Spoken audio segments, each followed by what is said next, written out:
Social and ethical issues. Privacy.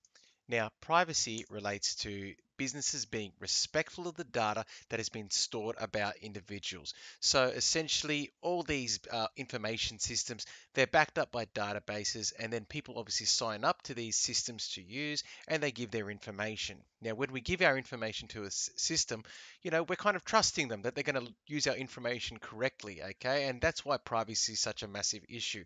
When we give to the system, what are they going to do with it? Who's going to see it? Are they going to give it to anyone outside the business? Okay, so just because data is stored in a business's system does not mean everyone who works for the business should be able to access the data, nor does it mean that the business has that right to freely distribute the data.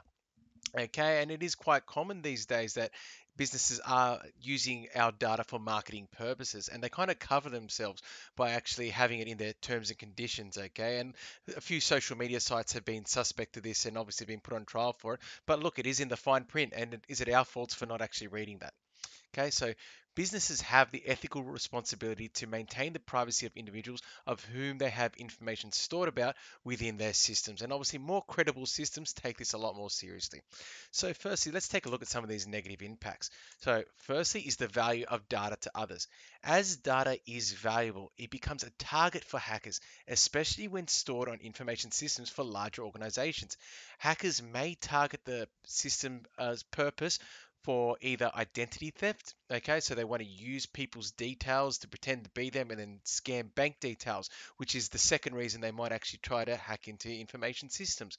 Okay, they use that. It could be for financial gain, it could be to pretend to be a person to gain access into other systems. Okay, it's quite sinister for hackers, and thus that's why privacy is so important and we need to protect that data. Secondly, is the responsibility of the organization. The organizations are the ones requesting and collecting the data. They are responsible for its security. It's the individual's personal information, and they have a right for it to be secure and not overly shared. And what we mean by not overly shared is as a part of the information system, it might need to be shared with a few people within the system in order for things to run. But as mentioned before, it doesn't mean everyone in the organization has a right to see that information that is stored about individuals that are on that system with their data. And finally, who has access to the system's information? So, in what I was just saying, which staff, businesses, or other information systems is the system's data being shared with? This is very prevalent in targeted marketing, okay? And that's what we're talking about with social media platforms that you sign up to.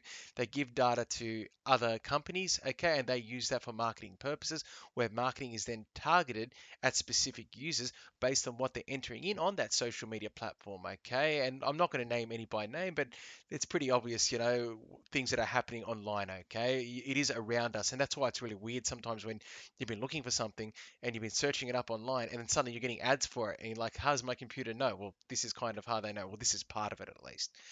We'll now move over to the positive side, okay? And obviously, there are many positives to privacy. The first one is, and this is what you need to remember when writing HSC responses. Privacy goes hand in hand with security, okay? So if you do get questions in your HSC, okay, and it's asking for multiple issues, well, privacy and security are two separate issues. And so straight away, you can work on 2 marks, making very easy connections between the two issues as well. But in this instance, as organizations are responsible for the information on their system, security measures such as firewalls, encryption, and the use of verification methods such as login, passwords, biometrics, okay, are implemented to protect information. So these information systems do good ones do have security methods in place in order to protect individuals' data, okay? And that's a good thing because we want our data to be secure, okay? And because they have these measures, often it is a safe place to keep our data, sometimes safer than our own home computers, okay, which can be susceptible just as much to viruses and we can lose data. Secondly, is the access to information. To counter what we were saying about with who has access to the system, good information systems will give you different access rights. Okay, this means that certain people within an organization have a level of authority where they could read data. Okay, so if it is a thing that we're storing on databases, well, database administrators have the right to view data and manipulate data. Okay, but data entry operators may not be able to see that data themselves. Okay, they might have to get clearance or go to their manager in order to see that data. So access to information is a good thing because it's actually limiting who can see the data within an information system. And then finally is client confidence. If the client believes that the data is going to be secure on information system, they are more happy to use the system if they feel their information on their system is going to be safe. Okay, and that really relates to the credibility of the organization. You make someone feel that they're safe leaving their stuff there, people are happy going to use it. I feel that way with Google Drive. Okay, I keep a lot of my work on Google Drive. Okay, because I upload my files there. We haven't had any security breaches. I know that Google's actually backing up my data on Google Drive to other servers online. Okay, and obviously it's not being overly shared unless I'm sharing it myself. Okay, and so that makes me more happy to use that for storing my teaching documents. So I hope this video has given you a good introduction into the actual issue of privacy. It is a major issue in relation to information systems because yes, information systems take data from users. Okay, more common than ever these days.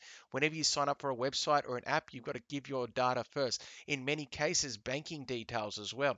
So we want to know that the systems that we're giving our data to is keeping our information private. It's not overly sharing it within its own information system or outside with other organizations as well. We know that it's safe and secure in hopes that users will keep using that system.